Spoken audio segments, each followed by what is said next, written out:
রাখির ছাদ বাগানে সবাইকে স্বাগত। এই যে লাউ গাছ এই যে দেখা যাচ্ছে, এই লাউ গাছটা তো উঠেই গেছে মাচা এবং লাউও ধরেছে, কিন্তু আমার ওই দিকে একটা ছোট লাউ গাছ, এই যে লাউ গাছটা আছে, এটাকে আমার এই বেডটা নষ্ট হয়ে গেছে বলে আমি আজকে কি করব, এই বেড থেকে নিয়ে ওইখানে লাগাবো। লাউ গাছটা অনেকটা বড় হয়ে গেছে, প্রায় এই সাইডে মাচায় উঠে গেছে, কিন্তু এখানে জল ধরে রাখতে পারছে না বলে উঠিয়ে লাগাবো। জানি না বাঁচবে কি না, ও যেন বাঁচে, কারণ এই বেডটায় জল দিলে কিছুতেই জল থাকছে না, তাই এই বেড থেকে তুলে ওই দিকের বেডটায় লাগানো হবে।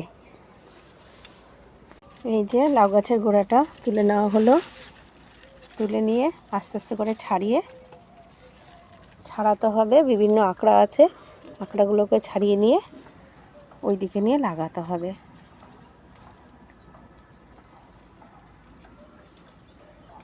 কারণ এখানে থাকলে ও ঠিক মতন বাঁচতে পারবে না, যে জল না যদি গোড়ায় একদমই না থাকে, দেওয়ার সঙ্গে সঙ্গে যদি পড়ে যায়, সে গাছ বাঁচানো খুব কষ্ট। আর লাউ গাছ তো বড় ধরনের গাছ হয়ে যাবে, অতএব এই গাছটাকে নিয়ে ওখানে দিই, দেখি ওখানে অন্তত যদি বেঁচে যায় তাহলে ভালোভাবেই ও বাঁচতে পারবে।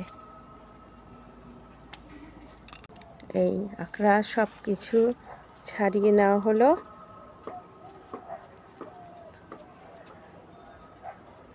গাছটাকে এই মাচায় দেওয়া হবে, বসানো হবে।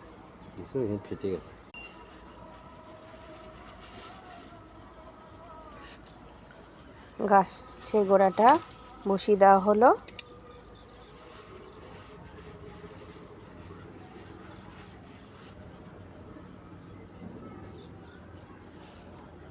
গাছ লাগাতে গেলে সবার আগে মাটিটা খুব ভালো হওয়া প্রয়োজন।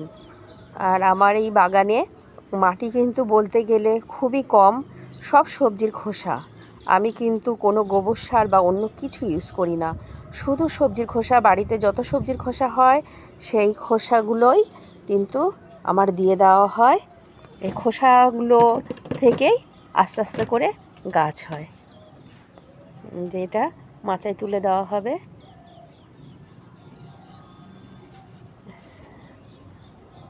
আমার এই গাছটাকে আরও বৃষ্টির মধ্যে থাকলে তুললে পরে ভালো হতো, কিন্তু দেখলাম যে না তুললেই নয়। ভেবেছিলাম ওখান থেকে মাচায় উঠে যাবে, কিন্তু না তুললেই নয়, যাতে এই গাছটা ভালোভাবে বাঁচে, যার জন্যই এই গাছটাকে রিপোর্টিং করা হলো।